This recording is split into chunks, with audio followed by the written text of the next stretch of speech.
کیا آپ نے کبھی سوچا کہ کسی ایک شہر سے دوسرے شہر کیسے جایا جا سکتا ہے؟ ایک ذریعہ جہاز ہے، ٹرین کے ذریعے بھی جایا جا سکتا ہے اور آخر میں گاڑی کے ذریعے بھی پہنچا جا سکتا ہے۔ اگر آپ گاڑی سے جائیں تو 1، 2 اور 3 اور کبھی زیادہ راستے بھی استعمال کیے جا سکتے ہیں۔ آج موسیٰ اور ایشال امی اور بابا کے ساتھ لاہور سے اسلام آباد جا رہے تھے۔ کیونکہ بابا کو جہلم میں کوئی کام تھا، انہوں نے جی ٹی روڈ سے جانا تھا، جبکہ امی اور موسیٰ نے موٹر وے کا انتخاب کیا، کیونکہ وہ فاصلہ تو زیادہ ہے لیکن وقت کم لگتا ہے، جبکہ جی ٹی روڈ پہ راستہ کم ہے لیکن وقت زیادہ لگتا ہے۔ امی اور موسیٰ نے سفر شروع کیا اور موٹر وے پہ داخل ہو گئے۔ موٹر وے میں اکثر 4-5 لینز ہوتی ہیں، اور کیونکہ یہ کسی شہر سے نہیں گزرتی تو ٹریفک بھی کم ہوتی ہے، جس کی وجہ سے فاصلہ کم ہو جاتا ہے۔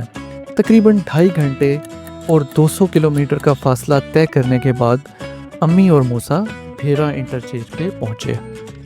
وہاں پہ مختلف دکانیں تھیں اور فاسٹ فوڈ آپشنز بھی۔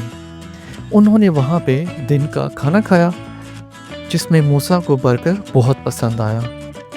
پھر انہوں نے اپنا سفر آگے جاری رکھا۔ کیونکہ یہ لمبی خالی سڑک جیسی موٹر وے پہ شہر نہیں آتے تو دیکھنے کو کچھ خاص نہیں ملتا، جس کی وجہ سے موسیٰ بہت بور ہو رہا تھا۔ پھر آخرکار وہ اسلام آباد کے قریب پہنچے اور موسیٰ خوش ہو گیا، اور قریباً 5 گھنٹے اور 450 کلومیٹر 450 کلومیٹرز کا سفر طے کرتے ہوئے وہ اسلام آباد پہنچ گئے۔ جی ٹی روڈ کے راستے پہ اسلام آباد جاتے ہوئے مختلف شہر آتے ہیں، جن میں گوجرانوالا، گجرات اور جہلم شامل ہیں۔ ابو اور ایشال ابھی گھر سے نکلے ہی تھے کہ ٹریفک میں پھنس گئے۔ جی ٹی روڈ پہ چھوٹے گاؤں، شہر اور جگہ جگہ آپ کو دکانیں اور ڈھابے ملتے ہیں۔ دیکھتے ہی دیکھتے وہ پہلے گوجرانوالا پہنچے۔ وہاں سے نکلے تو ان کو بھوک لگ گئی۔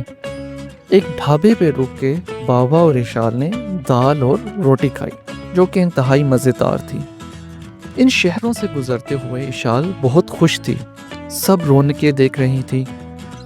پھر قریباً 6 گھنٹے اور 320 کلومیٹر کا سفر طے کرنے کے بعد وہ بھی پہنچے اسلام آباد۔ سب ایک جگہ اکٹھے ہوئے اور اسلام آباد گھومے، اور انہوں نے بہت انجوائے کیا۔